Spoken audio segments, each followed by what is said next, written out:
মঞ্চে আমি আমার কিছু কমেন্টস আমি করে ফেলি,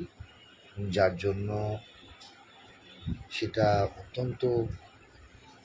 সমালোচিত হয় এবং আমি সেই কারণেই আজকে এই ভিডিওটি করছি। আমি প্রথমেই আপনাদেরকে জানাই যে আমি যা বলেছি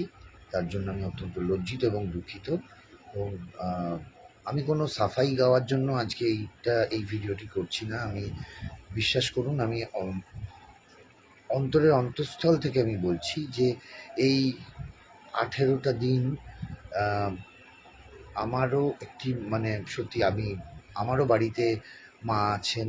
মা ছিলেন, আমার স্ত্রী আছেন, আমার সন্তান আছে, এবং আমি সত্যি কথা বলছি যে আমার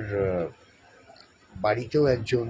অসুস্থ বৃদ্ধ মানুষ আছেন যাকে মেডিকেল সাপোর্ট দিতে হয়, এবং আমি জানি আমার কাছে